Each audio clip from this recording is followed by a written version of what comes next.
I was standing in line at the coffee shop when my phone buzzed.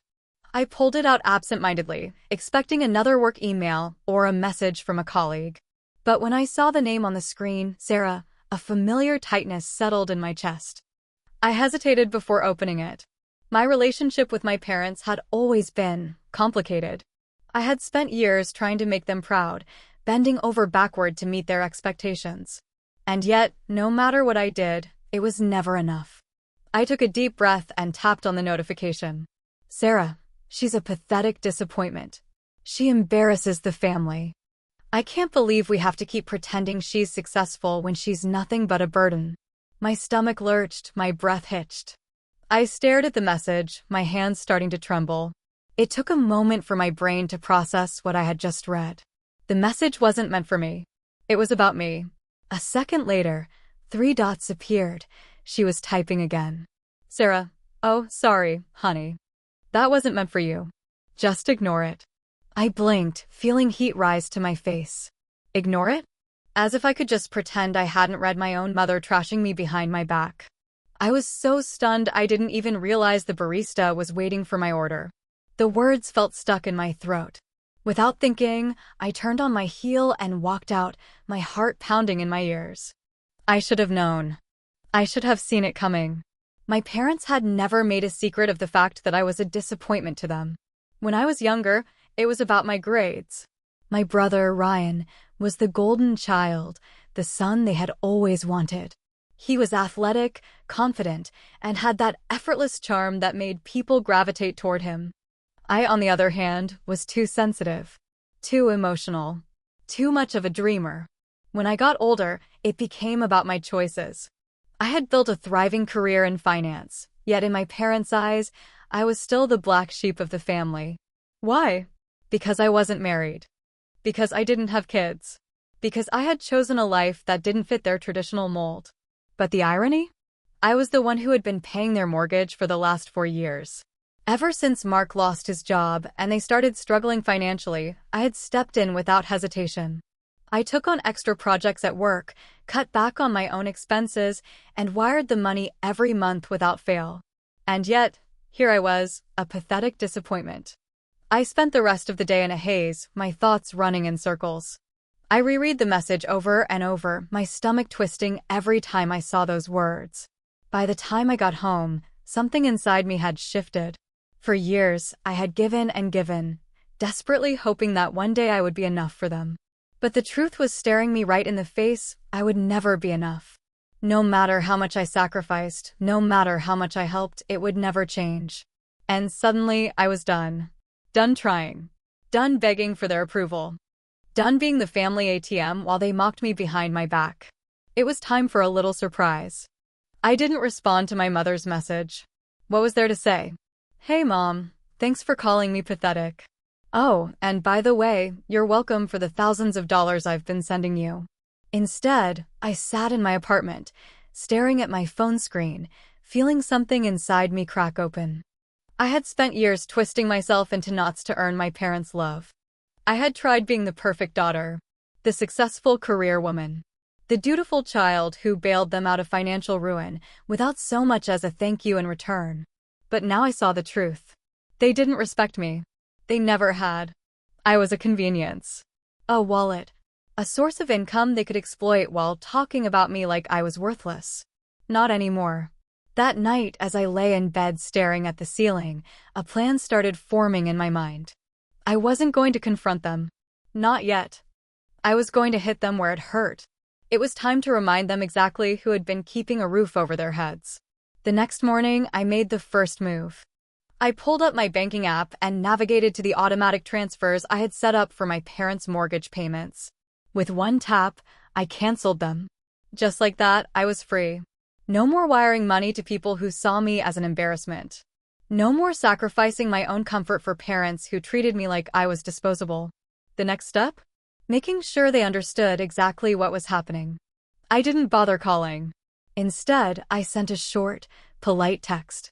Me, hey Mom, I saw your message. No need to explain, I get it. I wouldn't want to embarrass the family any further, so I'll be stepping back. Since I'm such a disappointment, you won't have to worry about my financial support anymore. Hope Ryan can pick up where I left off. Best of luck. Then, I put my phone on silent and went about my day. I didn't have to wait long for the reaction. By noon, my phone had blown up with missed calls, Sarah, Mark, even Ryan. They all tried to reach me one after another, as if my silence was some kind of mistake. Then the messages started coming. Sarah, Mia, don't be dramatic. You're misinterpreting what I meant. Mark, this is childish. Call your mother back. Sarah, you don't understand. We need that money. You can't just cut us off like this. Sarah, Mia, pick up the phone. I didn't. Instead, I sat at my desk at work, sipping my coffee, feeling a kind of satisfaction I had never known before. For the first time in my life, I had the upper hand. By the time I got home, my voicemail was full. Sarah's voice was shrill with barely contained fury. Sarah, Mia, what is wrong with you? After everything we've done for you, you're just going to abandon us. You think you're too good for your family now. I rolled my eyes. Everything they'd done for me. That was rich. I was still debating whether I should even respond when my phone lit up with a call from Ryan. Unlike my parents, my brother, and I had a complicated, but somewhat civil relationship. He wasn't exactly an ally, but he also wasn't openly cruel like Sarah and Mark. I hesitated, then answered. Mia, he sighed, as if this whole situation was exhausting for him. What the hell is going on?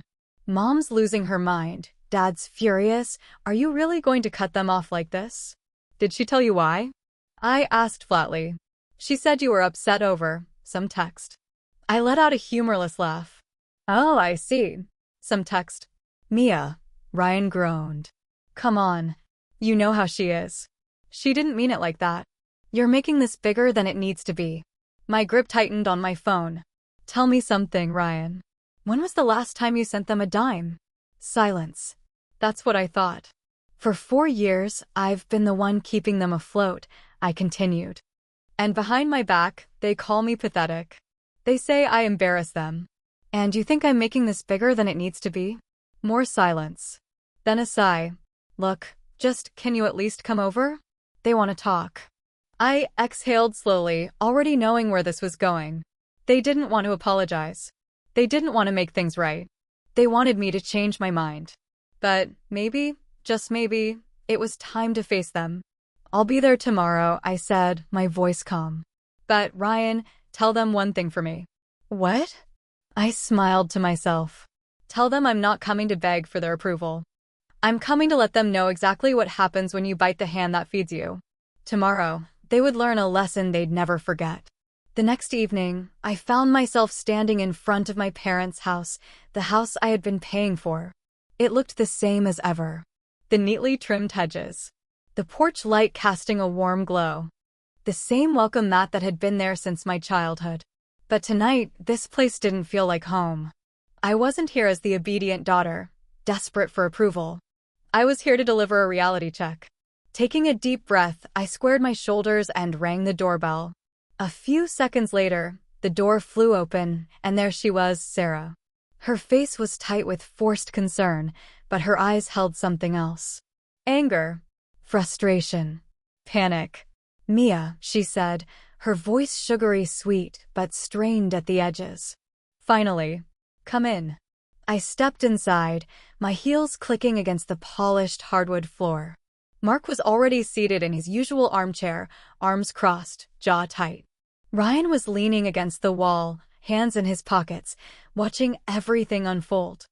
I didn't sit. Sarah shut the door behind me, then let out a dramatic sigh. Mia, I don't know what's gotten into you, but this little stunt of yours. I held up a hand. Cut the act. We both know why I'm here. Her mouth opened and closed, clearly not expecting me to be this direct. Mark shifted in his chair, letting out an annoyed huff. All right, he grumbled. Let's just get to it. Are you going to fix this mess or not? I let out a sharp laugh.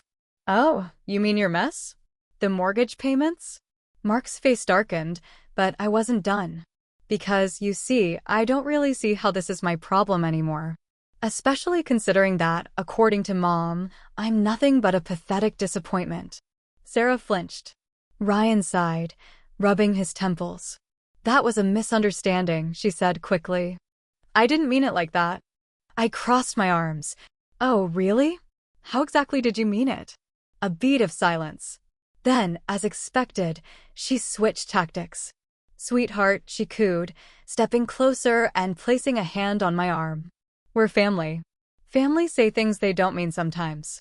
But we need to move past this. We need to support each other. That's what you've always done, right? My stomach twisted. Support each other? I had given up vacations. Skipped out on luxuries. Taken on extra work. Just to keep them afloat. And now, suddenly, they wanted to talk about supporting each other? I pulled my arm away. You're unbelievable. Sarah's expression soured. Mia, be reasonable. We counted on that money. We need it. I tilted my head. And that's my problem because we're your parents, damn it. Mark snapped. After everything we've done for you. I blinked. Everything you've done for me? The words came out softly, but they were laced with venom. I took a slow step forward, staring my father dead in the eyes. Tell me, Mark, I said, my voice even. What exactly have you done for me? His jaw twitched. Sarah shifted uncomfortably. We raised you, she started. Fed you. Put a roof over your head. I let out a humorless chuckle. Congratulations. That's the bare minimum of what a parent is supposed to do. Ryan let out a breath. He knew I was right. I turned to Sarah. And you, did you ever once tell me you were proud of me? Did you ever support my choices? Silence. No, I answered for her. You belittled them. You belittled me. And now that you've run out of money, you expect me to come running. Sarah's face twisted into a forced smile. Mia, honey, we didn't mean. I cut her off. You meant every word. Silence. And then I delivered the final blow. I'm selling the house. The room erupted. Sarah's eyes bulged. Mark jumped to his feet, rage radiating off him in waves. You can't do that. Sarah shrieked. This is our home. I folded my arms. No, Sarah. It's my home. I've been paying the mortgage. The title is in my name. Legally, it's mine. Ryan muttered, oh, damn, under his breath. Mark's face turned red. You ungrateful little. I'm not ungrateful, I interrupted, my voice cold. I'm just done. You can't insult me, mock me behind my back, and then still expect me to fund your lifestyle. That ends today. Sarah's breathing was ragged. Where are we supposed to go? We don't have savings. We don't have. I shrugged. Not my problem. Her face twisted with betrayal, as if I were the villain here. And maybe in their eyes I was. But I didn't care. Mark shook his head. You'd really throw us out? Your own family. I exhaled through my nose. You threw me out first. Not physically, maybe. But emotionally. You made it very clear how little I meant to you. Ryan, who had been silent this whole time, finally spoke. Mia, you don't have to do this. I turned to him. Would you help them? He hesitated. And in that hesitation, I had my answer. I thought so, I murmured. Sarah started crying loud, dramatic sobs, as if that would somehow make me forget everything she had done. Mark just shook his head in disgust, as if I had betrayed them. And yet, I felt nothing. No guilt. No remorse. Just relief. I turned toward the door. You have a month before the sale is finalized, I said over my shoulder. Figure something out. Then, without another word, I walked out, leaving them to deal with the mess they had made. I expected chaos. I expected screaming, threats, and dramatic phone calls begging me to reconsider. But instead, there was silence. For the first time in years, my phone wasn't vibrating with my mother's constant demands. No guilt-tripping messages. No angry voicemails. Nothing. And yet, I knew this wasn't over. No, Sarah and Mark weren't the type to accept defeat so easily. They were planning something. I just didn't know what. A week passed. Then another. I focused on my work, my apartment, my newfound peace. The weight I had been carrying for years was gone. No more endless sacrifices. No more paying for people who saw me as nothing more than a disappointment. Then, one afternoon, my phone rang. Sarah. I let it go to voicemail. A minute later, another call. Then another. By the third one, I sighed and picked up. What? I said flatly. Mia. Sarah's voice was thick with fake relief. Oh, thank God. Sweetheart, we need to talk. I waited, saying nothing. She took my silence as permission to continue. Honey, listen, she said, her tones syrupy. We've been thinking, and we know things got out of hand. But we're family, and families don't abandon each other. I let out a dry laugh. Funny, considering you abandoned me the moment I didn't fit your perfect little mold. Sarah sighed dramatically. Mia, please. This isn't the time for grudges. We're in trouble. There it was.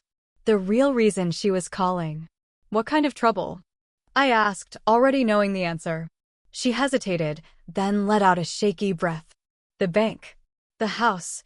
They're moving faster than we thought. We might not have a place to go soon. I stayed silent, waiting. And we were hoping, she continued carefully, that maybe you'd let us stay with you. Just for a little while. I almost laughed. Almost. They really thought they could insult me, use me, and then just waltz back into my life the second they needed something? No, I said simply. There was a long pause. Then her mask cracked. Mia, she snapped, her voice dripping with venom. We're your parents. After everything we've done for you, this is how you treat us. I rolled my eyes. You mean like how you treated me? Calling me a pathetic embarrassment behind my back? Expecting me to fund your entire lives while you barely acknowledged my existence. That was a mistake, she shouted. I told you, it wasn't meant for you. I was just venting. Oh, so that makes it okay? I shot back. It's fine to trash me as long as I don't hear it? Silence. Then, in a lower voice, she said, Mia, we don't have anywhere else to go. I took a deep breath. This was it. The moment where the old me, the desperate-to-please daughter, would have given in. But I wasn't her anymore. I owed them nothing. That's not my problem, I said, my voice steady. Sarah let out a choked sound. You can't do this to us.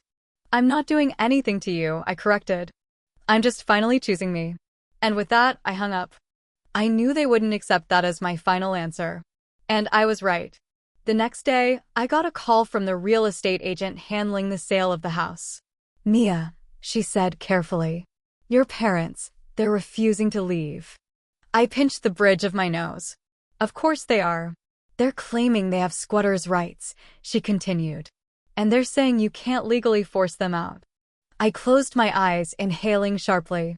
They were really doing this. Fine. They wanted to play dirty? So would I. I spent the next few days talking to my lawyer, making sure every legal document was in place. Then, on the morning of the final walkthrough, I showed up at the house. With the police. Sarah and Mark were waiting for me on the porch, arms crossed, faces twisted in anger. This is ridiculous. Mark spat as the officers approached. You can't just throw us out like this. Actually, I said, holding up the signed paperwork, I can. Sarah turned to one of the officers, her eyes pleading. You don't understand. This is our home. We've lived here for 20 years. The officer shook his head. Ma'am, I'm sorry, but you don't own this property. You've been given notice. You need to leave. Mark clenched his fists. But he knew. There was nothing left to do. They had lost. I watched as they packed their last bags, their faces dark with fury and humiliation. Sarah paused by the door, looking at me one last time. You'll regret this, she hissed. I met her gaze, completely unfazed. No, Sarah. I won't. And I didn't. With my parents out of my life and out of my wallet, I felt something I hadn't felt in years. Peace. No more guilt. No more stress. No more endless expectations I could never meet. A few months later, I got an email from Ryan. Ryan, Mia, I know you probably don't want to hear from me, but I wanted to say, I get it now. Mom and Dad asked me for money after you cut them off. The second I said no, they turned on me too. Just like they did to you. I'm sorry for not having your back sooner. You were right. I stared at the message for a long time. Then I typed back. Me. Took you long enough. And that was that. I had walked away. And I had never looked back. Because sometimes, the people who are supposed to love you the most are the ones you need to leave behind. It had been 6 months since I had seen or spoken to my parents. And in those 6 months, something strange happened. I began to breathe again. The weight of years spent trying to win their approval, to fix their mistakes, to carry their burdens, it was all gone. It felt like waking up from a nightmare I didn't even know I was living. I was finally living for me. I woke up every morning without the gnawing anxiety that I would get a call from Sarah about some new emergency, some new crisis.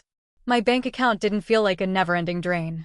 And I no longer feared walking into family gatherings where I would be judged, criticized, or ignored. I had finally found peace. One evening, as I was relaxing in my apartment after work, my phone buzzed. I didn't recognize the number. When I answered, a soft voice came through the receiver. "Mia, it's me. Ryan." My heart skipped a beat. It had been months since we last spoke. The bitterness between us had run deep when I cut off our parents, but we hadn't completely fallen out. Ryan had been silent in the background, watching everything unfold. And I wasn't surprised when he chose to side with them. At least, at first. But now his voice was softer. Almost regretful. "Hey," I said cautiously. "What's up?" I wanted to apologize," he said, his voice filled with sincerity. "I've seen how Mom and Dad treated you, and I know I didn't step up when I should have." I took a deep breath. I didn't know what to say. The old me would have jumped at the chance to forgive him, to heal that rift. But I wasn't the old me anymore. I had learned that forgiveness had to be earned. "I appreciate you saying that," I finally responded, my voice calm but firm. "But it's not just about them. It's about the fact that you stood by and let me take the fall. Let me carry everything. Even when you knew it was wrong." He was quiet for a moment. Then he spoke again, this time with a hint of hesitation. "You're right," he admitted. "I messed up. I should have supported you. But I'm trying to make things right. And I just wanted you to know, I get it now. I see you. I always should have." There it was. The apology. But the truth was, I had moved on. I had forgiven him.